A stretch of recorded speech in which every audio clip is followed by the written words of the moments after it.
Hello everybody, it's me with a new video. I'm doing pretty good. How are you guys?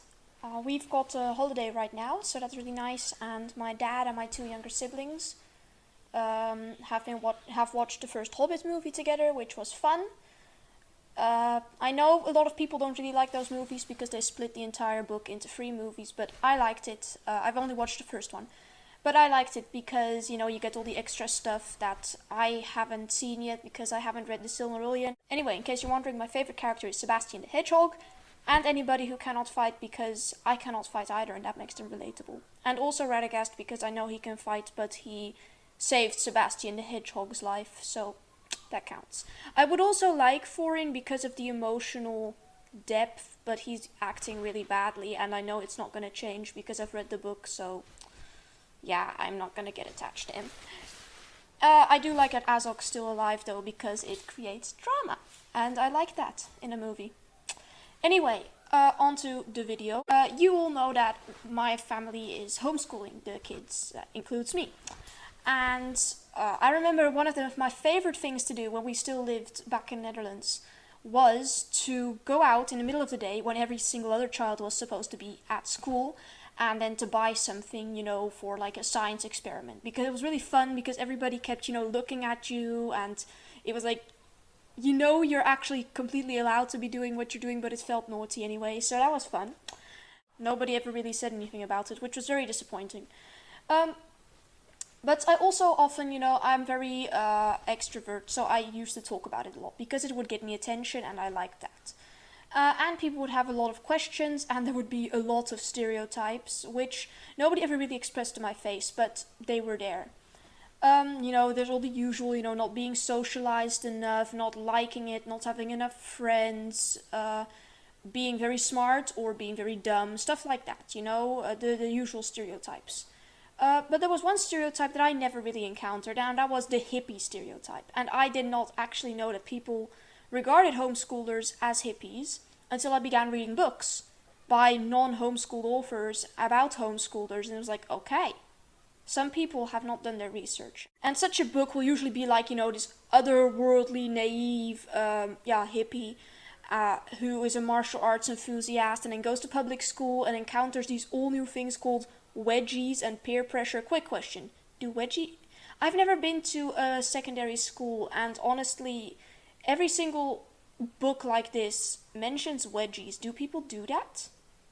Are those things real? Because it sounds fake to me. It sounds like something those authors remember from their childhood that wasn't really a big deal. Anyway, and then during their stay, they change everyone for the better through the power of love and showing people a different way to look at the world, and then they leave, and then everybody misses them, and that's the typical book. Schooled by Gordon Corman is such a book.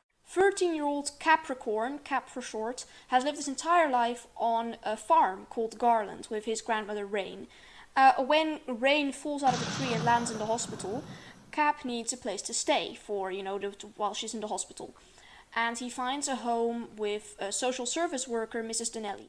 Mrs. Donnelly, who herself incidentally grew up in Garland and remembers it very badly, and spends the rest of the book reminiscing about the horrible time she had there, calling it a cult, stuff like that. Anyway, in the meantime, Cap goes to school, where he gets elected school president so that everybody can make fun of him when he inevitably fails. But of course, he doesn't fail, and when he leaves, the entire school's changed for the better and misses him. And then he leaves school again to go back to Garland with Rain, and she realizes that he misses school and he misses his friends, so she decides to go live in the city, send Cap to public school, and let him watch reality shows, and completely give up the farm, because he needs a normal life for some reason.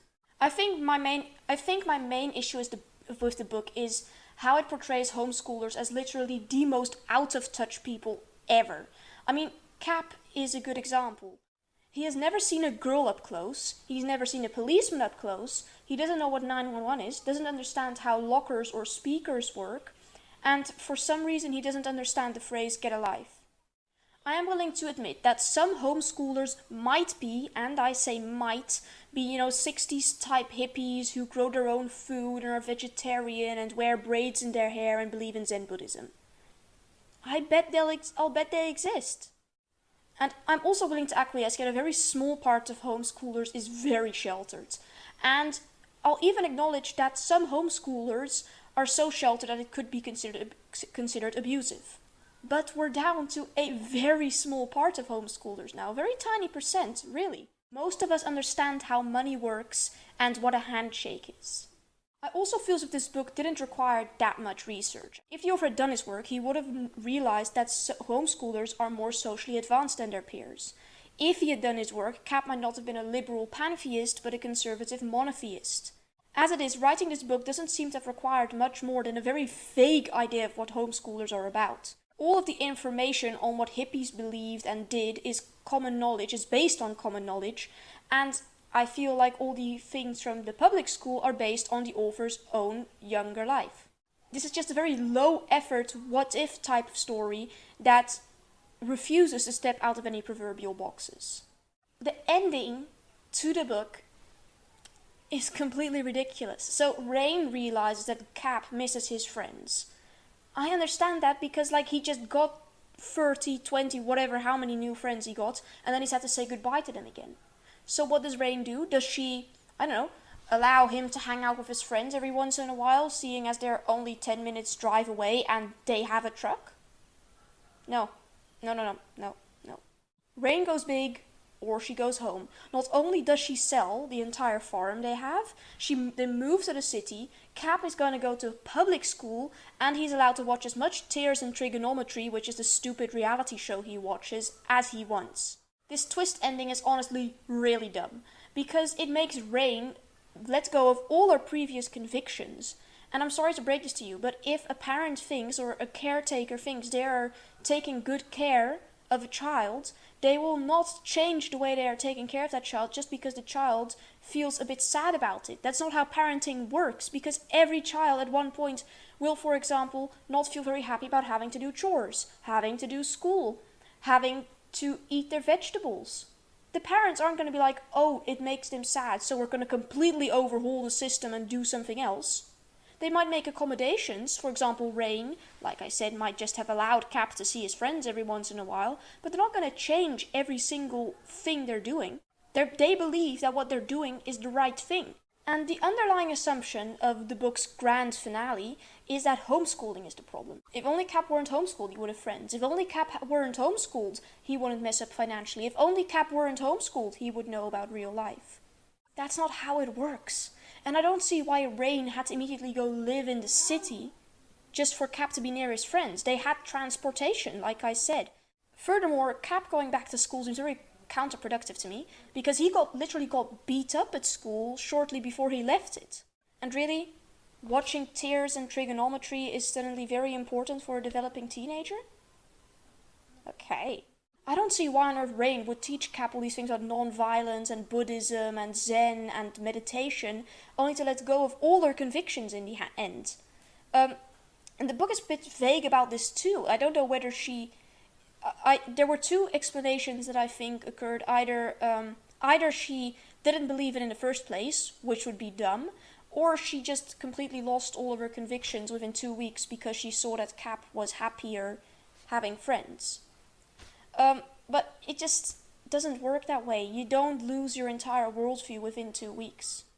Now, I do want to make a point that some people shouldn't homeschool their kids. I mean, the rise in deaths by abuse of children in the past 2 years during the whole thing are pretty much making my point for me. And I also understand that some homeschoolers might live like Rain and Cap.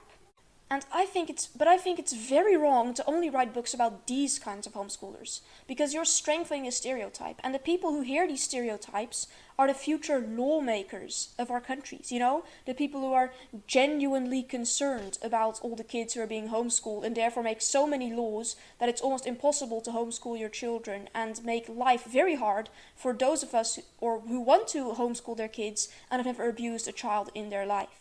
So I would like to end this review with a plea to all non-homeschooled authors trying to write about homeschoolers. Please do your research. There are homeschoolers out there that you can meet and who would be more than willing to tell you about their life. Go visit them, go see what they live like, what they're about, what their motivations for homeschooling are. Because potentially a book about a homeschooler going to public school for the first time in his life is amazing. But it isn't just a fun story, and not just a fun kid story that you can crank out when you don't have any other ideas about what to write. You have to put in the effort. You have to put in the effort. And I'm getting really tired of reading books about people like me by people who don't know what they're talking about. Okay, I want to do a little extra because there's so many dumb quotes in this book. I'm gonna read all of this, okay?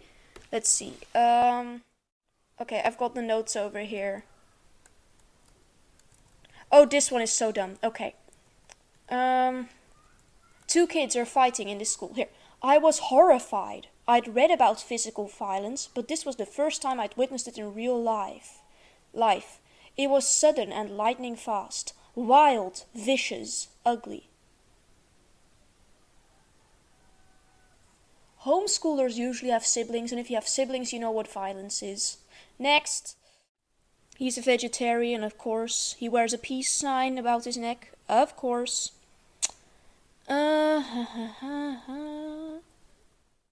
Here, Mrs. Donnelly says this. Deep in my heart, I believed that a genuine school, nasty and merciless as it could be, was still better than Garland Farm. Now, whatever. I don't know what this Garland Farm exactly... I mean, I know, but it doesn't sound as bad, but apparently there's something really bad about it. But this is what annoys me. A genuine school. Throughout the book, public school isn't called public school. I'm just gonna look it up. School. Regular school, it's called. Real school. Genuine school. Seriously. No homeschooler is gonna call public school real school. Because homeschooling is real school too. Oh, here. This is Rain talking. You know what television is, but you've never watched it. You know what pizza is, but you've never tasted any. You know about friendships, but you've never had a friend. Okay? Okay. Oh, here, this is the thing about wedgies. I'm gonna include this because I am really confused about this wedgie thing. Okay, call me naive, but every single time I read one of those middle school books, wedgies are so important, and I legit cannot believe that that's a thing. I honestly believe all these authors are making a joke. That I don't believe it, please. If there's somebody out there who goes to middle school, because I know there's public schoolers following me, does that exist? I don't believe so. I really do not. I cannot. Anyway, here. If you want to understand middle school students, there's only one way to do it. Follow the wedgies. Wedgie givers and wedgie receivers. Anyway. Of course, the guy likes Tai Chi. Oh, and of course, he buries a bird. Now, fair enough, every single person in my family has buried a bird, but I don't think that's because we're homeschoolers. That's just because we care about the poor animals. No, but seriously though, what?